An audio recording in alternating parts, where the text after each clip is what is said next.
Hey everybody, it's Tony Conley Talks. Welcome back. I'm Tony Conley. This is the Friday edition. Uh, Thanks for hanging with me this week as we get this up and running. It's been a lot of fun. I have fun telling these tales and talking about rock and roll. You all know that. Today's episode is brought to you by the amazing Ripple Music, best stoner and heavy music label in the universe. If you don't know Ripple, check them out. Great label, great bands, great people. Dig it, dig it, dig it. Let's get into today's episode. Today's episode is something that's very near and dear to my heart.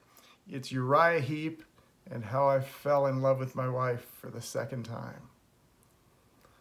Uriah Heep is one of my favorite bands in history. I experienced them a couple times early on. I was 15 years old. I saw him at Hare Arena in Dayton, Ohio.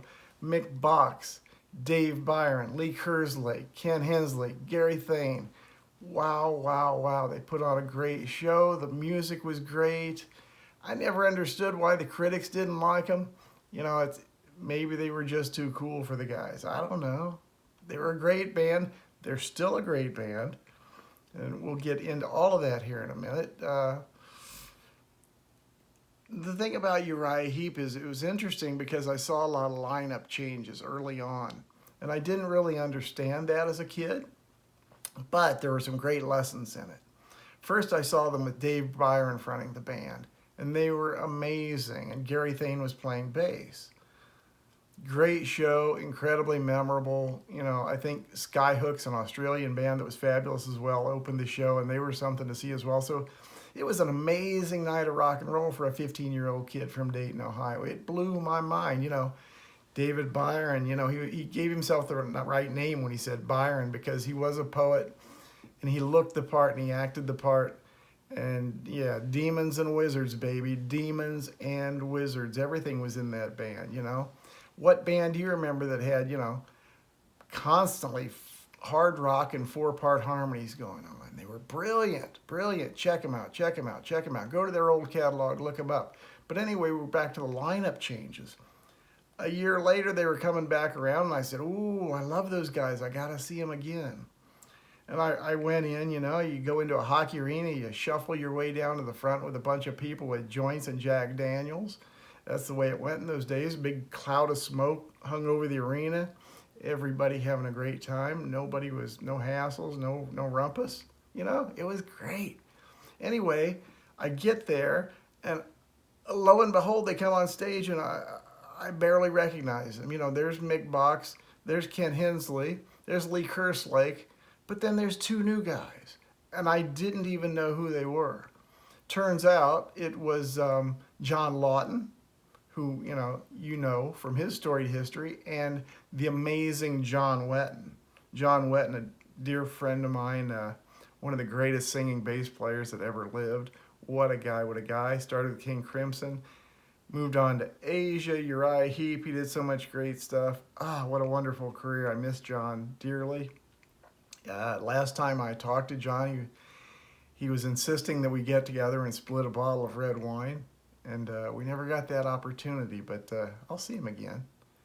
Anyway, Uriah Heep, new lineup. John Lawton was a great singer. He wasn't anything like Dave Byron, but he was still great. Very different, but very effective. John Wetton changed my entire mindset because one of the favorite things I held near and dear about Uriah Heep was the bass playing of Gary Thane. And if you've never really listened, go back and dig it because it's really brilliant. Here's the new bass player who is equally brilliant, but he completely changed the sound of the band. And I'm 16, and that's the first time I got that. I was playing in cover bands, and I was having a good time, but I didn't realize a musician could come onto the scene and completely change the landscape like that. Change the pulse, the feel, the dynamic of the band. Still the same songs, a lot of the same music, just a different take on it. It was brilliant. And I learned a huge lesson that night, which I've always been grateful for, and it's given me, the ability to look at when lineups changes and bands turn themselves around. It's all it's important to give them another chance. Stick around, see what they're doing.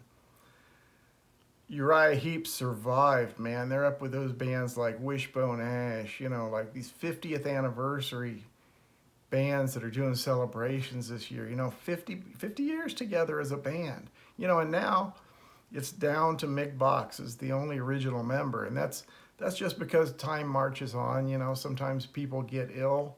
The great Lee Kerslake, the drummer, great singer, he too has been stricken by prostate cancer and bone cancer.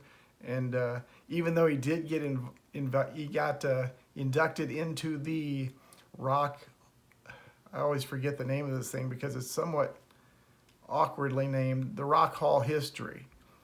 I don't have the right name for it today, and I used to be involved in it, but it's been a rough couple of years, and I'm sometimes searching for details. Anyway, Uriah Heep today. Let's move up to Uriah Heep today. They went through years and years of changes and changes. Today today, let's talk about today first. Before I get to the heart of the story, let's talk about today. Sorry, I'm a little jagged today, aren't I? That's okay, we'll get used to it. Part of the reason for doing this is getting used to talking in front of a camera again. So bear with me. I'm doing the best I got, baby. Anyway, nowadays, let's talk about what's going on with Uriah Heep these days. They've had a lead singer in the band for over 25 years now named Bernie Shaw, and Bernie is, he's the closest the band has ever gotten back to Dave Byron. He's an amazingly engaging, very magnetic, very in-your-face vocalist, very charming guy with an amazing, amazing set of vocal chops. And he's a pleasure to watch. Davey Rimmer is the new bass player, and wow, let's talk about that. First you had Gary Thane, then you had John Wetton, then you had Trevor Bolder, wow, from the Spiders of Mars, into Uriah Heep for 30 years, and one of my favorite bass players ever. Well, Davey Rimmer steps in. They don't miss a step. Still a brilliant band. The drummer in the band now, Russell Gilbrook, wow. Check him out. That's all I can tell you. Check out the videos. Check out his Facebook page. This guy is a dynamo. He's just so energetic, and he's such a great drummer. His dynamics are amazing, and he's a powerhouse. Check him out. Yeah, the band is going great, as well as they ever have. The last 2 or 3 albums they've put out have been stellar. They're on the road constantly. They don't do America a lot because there's 53 other countries they're working in. So they get around to us when they can. And that takes us back to 2011 and kind of the crux of this story. 2011, I had just gotten back to Dayton, Ohio. I had been away, and I had been away from my wife for about 6 years. We had split up, very acrimonious split up, kind of famous breakup actually, kind of noisy, kind of loud, but that's the way it was in those days sometimes. And a friend said, hey, let's go see Uriah Heep, and I was like, ooh, Uriah Heep, of course. And we went to a show at a place here in Dayton that, I forget the name of it, to be honest. It wasn't a very memorable joint, but boy, it was one of the most memorable shows I had ever seen. I hadn't seen Uriah Heep since 1980 probably, and I had never seen them with Bernie Shaw. Trev Bolder was still in the band. Russell Gilbrook was the new drummer, so it was all a new experience for me at this point. And I go in and sit down, and they come on stage, and sure enough, I was just, I was mesmerized, because I was kind of like, I was somewhat skeptical because I hadn't seen this lineup, and that's just how we get sometimes, and I shouldn't be that way, but I was. And I was a little skeptical, and it took about 30 seconds into the first tune when I said, Tony, you're full of shit on this one. These guys are banging. They were amazing. They put on a blazing show. And it's funny, about 3 or 4 songs in, and I'm sitting right at the soundboard, because I had a friend who was doing front of house for them at the time. And I'm sitting there and I'm looking around, and I was quite shocked to see my ex-wife sitting about 6 rows in front of me and probably 20 yards to the right. And I looked, and I'd give anything to have seen the look on my face. I was pleased and shocked, and kept looking, trying to pay attention to the show, but I kept looking over there. So I got 2 amazing experiences in one. I kind of got a glance at a woman who, the first time I saw her, I said to Seymour Duncan, "Hey Seymour, someday I'm going to marry that girl." And that's a story for another day that I'll tell on another time. But yeah, I was standing with Seymour Duncan. I saw Monica. She was working at an event for the music store I was running at the time. And I looked at her and I said, "Hey Seymour, you see that girl? That's the girl I'm going to marry." Seymour looked at me like I had 5 eyes, appropriately enough. But that's another story. As I said, getting back to Uriah Heep and that night in 2011. What an amazing show they put on. I'm so glad I went, because it was my last chance to see Trev Boulder. Trevor Boulder was a huge influence to me musically. From the Spiders of Mars on, he just was an amazing player in an amazing band, and I was so glad to see that Uriah Heep was everything I thought they were in 1976, 1977. It was pretty thrilling it's like I still get buzzed at shows like this. It's just truly amazing. And for you who are wondering, Uriah Heep these days, I'm not sure. Go see them. Stream an album. You'll be amazed. They're one of the best classic hard rock bands on the road today. And like I said, they don't get to America enough, but oh boy, I think last time I missed them this summer. They toured with Priest, but I was too ill to go, and I hated missing the show. Hated it. I won't miss them again. Like I said, get out there and see Uriah Heep. They're a beautiful band. They're beautiful individuals. You can see them smiling, looking at each other on stage. They love their fans. They love each other. They're doing what they want. They're doing what they love. And best of all, they reintroduced me to the woman I love. Yeah, about a year after that, Monica and I were married. A year after that, the dude, Ian, came along.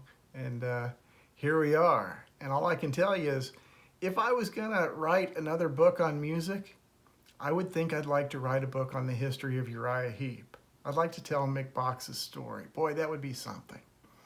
But in lieu of that, I will go anywhere I can to see a show. I'll anxiously await their records. And you know what? It'll all work out just like me and Monica did. So that's my Friday edition. Listen, thanks for joining me. Thanks for being here. I love you guys. All of you. Guys in Uriah Heep, thanks for the inspiration over the years. You've influenced me musically. In some ways, you've made me a better person because I see how you are professionally. And for that, I thank and congratulate you. So I'm going to take off. Have a great Friday, everybody. I'll see you next week. We're working on some, little nicer digs and, little fancier thing. But I tell you what. Anybody out there in a band, anybody out there with a record label, you want to send me a t-shirt, I'll pimp you on my show just for fun. Because I like to have fun that way. What the hell? Send me a shirt, I'll wear it on the show, and I'll talk about your stuff. Why not? We're just goofing around here, right? Uriah Heep, I love you. Monica, I love you. Thank you all. Have a great weekend. Bless you.